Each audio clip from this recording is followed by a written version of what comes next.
TV Tom Vecchio for a prop perspective on this Monday, the final day of the round robin of the Four Nations Faceoff, but a change in location. Stateside we come.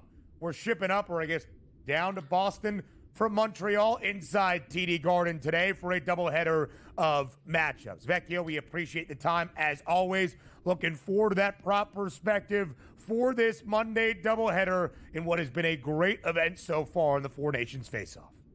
Of course, it has been absolutely awesome over the first few days. We have two more games today, the final on Thursday, like you mentioned. A lot to get to. We also take an early look at some baseball lines, some baseball futures, which I locked in on Saturday night on In-Game Live when I was doing the show with Brady Cannon. Let's get to it. Listen, we're going to have to clip off this segment to remember this moment, middle of February, if this does end up cashing come late September. Let's go back, Tom, to Saturday night. In that Four Nations face-off thriller up in Montreal between the United States and Canada. There was fights, there was anger, there was hate, and ultimately an American 3-1 victory. The U.S. has now booked a spot in the Four Nations final on Thursday evening inside TD Garden with the 3-1 win over the Canadians. Vecchio, when you look back on Saturday, working the show, getting ready for this matchup, what will you remember most? I'll remember most that the U.S. took care of things on defense, right? And you're holding an unbelievably talented offensive team to one goal that came early and then locked things down for the rest of the game. And granted, you could say that Canada wasn't at full strength, right? They didn't have Cale Makar out there, who's literally the best defender in the world. But when you have McDavid, McKinnon, and Crosby out there, Mitch Marner, Sam Reinhart, all these players, and you hold them to one goal, that is incredibly, I want to say almost inspiring of what we're going to see next year, considering the U.S. also isn't at full strength when Quinn Hughes isn't there and Tage Thompson isn't on the team and Jason Robinson is on the team. So having to build on this for next year's gold medal game to beat Canada, that is what I'm truly interested in. Let's take a look tonight. Canada and Finland going to square up 1 p.m. Eastern here. And as you know, the great warriors of the past, guys, as you know, travel across oceans here. What did the first thing they do once they landed? They burn the boats because they're not going back to show them we are here to win. So what I'm hearing from inside Team Canada, all the executives took the passports and lit them on fire because the boys got to stay for 2 games and they got to win, which includes game number 1. Heavy favorites, minus 430 price. A total of 6.5 is Canada. Lay waste to Finland today. How about that, Tom?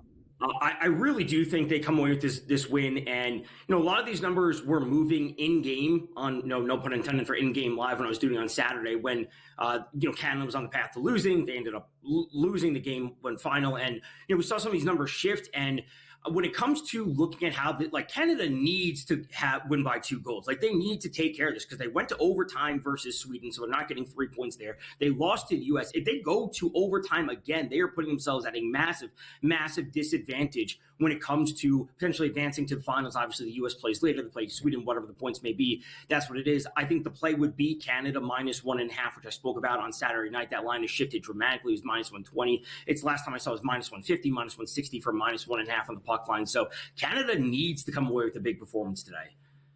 Canada wins in regulation. They go to the title game on Thursday night for the rematch against the United States now on U.S. soil. Maybe DRS, they won't need passports, even a return back to the Great White North very soon. But I did like the inspired conqueror type of analogy you had right there. So that's what's at stake. Canada, Finland, winner in regulation, they advance to the final. If the game goes to overtime, a small crack opens up for the Swedes. Sweden could advance with a regulation win against the United States. So let's get to the nightcap in Boston. Trying to continue the fervor and the atmosphere from Saturday night. The Americans back home and still a favorite, Tom, against Team Sweden. Not nearly as drastic of a favorite as we have seen in a variety of spots. Do you think the numbers are taking in the stakes into account? These numbers may shift as after we get the finale of Game 1, and this reminds me of the last regular season games of Mets versus Braves. If you remember that doubleheader we had to end the regular season, like we will partially know the outcome in theory of what could happen. So I'm not expecting Connor Hellebuyck to start for Team USA just because he should be starting the final. Wouldn't be surprised to see a split. Jeremy Swayman is the Bruins goalie. To see him start on home ice wouldn't be surprised. Get Jake Ottinger in there as well. So I wouldn't be surprised to see the U.S. drop and we see Sweden become a little bit closer to even not Sweden become the favorite, but that number just moved after we get the conclusion of that first game. So I like Austin Matthews to score. I do like the over in this game. A part of me wants to see Austin Matthews score just because he plays for the Toronto Maple Leafs, and to see the TD Garden have to cheer for him would be awesome, just as we saw Brad Marchand score at the Bell Center, a player that is hated by Montreal Canadiens fans. To see them have to cheer for Brad Marchand was awesome. So I want to see much of the same with Austin Matthews scoring. And then I forgot to mention for that first game would be Sidney Crosby over 2.5 shots on goal. This is one of the theories that Adam, Dave, and I had on the football shows throughout the season. Is sometimes we're not sure who's going to be seeing the lion's share of the yards when it comes to receiving. So you could play over Crosby, McKinnon, and McDavid, and you're really just hoping that 2 out of the 3 hit, considering that they are in a must-win. And if at least 2 of the 3 hit, you are coming away net positive. So it's kind of the approach I'm taking. I'm not sure who it's going to be today for Canada, but I do like Crosby.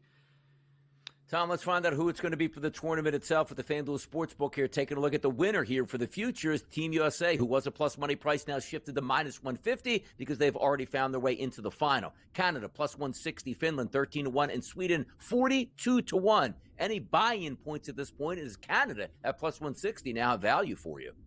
You could take the plus 160, and that's kind of a roundabout way. Instead of taking their money line today, which is minus 400, minus 460, whatever it is, you can take their tournament outright, and it's kind of getting them on the money line today. So I wouldn't mind that, but I'm not betting on Canada to win. I can never do that.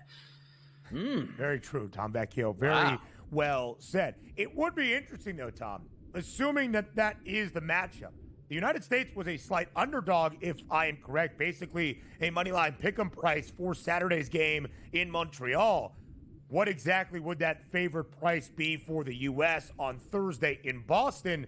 You would think if it is the United States versus Canada come Thursday night for the title in the Four Nations Faceoff, it's probably closer to a pick'em on the moneyline as well? Yeah, so the U.S. shifted to minus 120 on the money line, slight favorite after Cale Makar got ruled out on Saturday leading into the game. So it wouldn't be a surprise if it's a little bit closer, even assuming that Cale Makar does play this afternoon. Interesting stuff overall there. So, yeah, we have a lot to be desired in this. But how about a face-off MVP here for us? Like Hellebuyck, plus 280, McDavid, plus 480. Which way is the value looking for you here, Tom? It might be Hellebuyck as the easy answer, but Jake Guentzel has a couple goals already. And if he adds a goal in that gold medal, or not gold medal game, but if he adds a goal in the final, that could really push him over, especially if, they win the game 3-2, 4-2, like Hellebuyck doesn't have a shutout performance. He does give up a few goals. And a winning goal obviously would be that. So I do like Guentzel, plus 650. I think that's a fair price on his value. The pride of Omaha, Nebraska, Jake Guentzel. I like that look as well. A lot of America, Canada talk.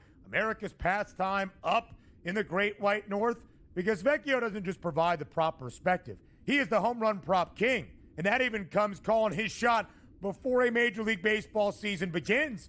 Vecchio in the 2025 campaign, who's leading the bigs in the long ball this year? So this is something I discussed on Saturday night on In Game Live with Brady Cannon, and we were looking at these props, season-long props to lead the league in home runs, and Vladimir Guerrero Jr. is at 45-1, or was at 45-1, has moved to 40-1. Brady, who's out in Vegas, told me that the Circus Sportsbook, an amazingly sharp sportsbook, had him at 27-1.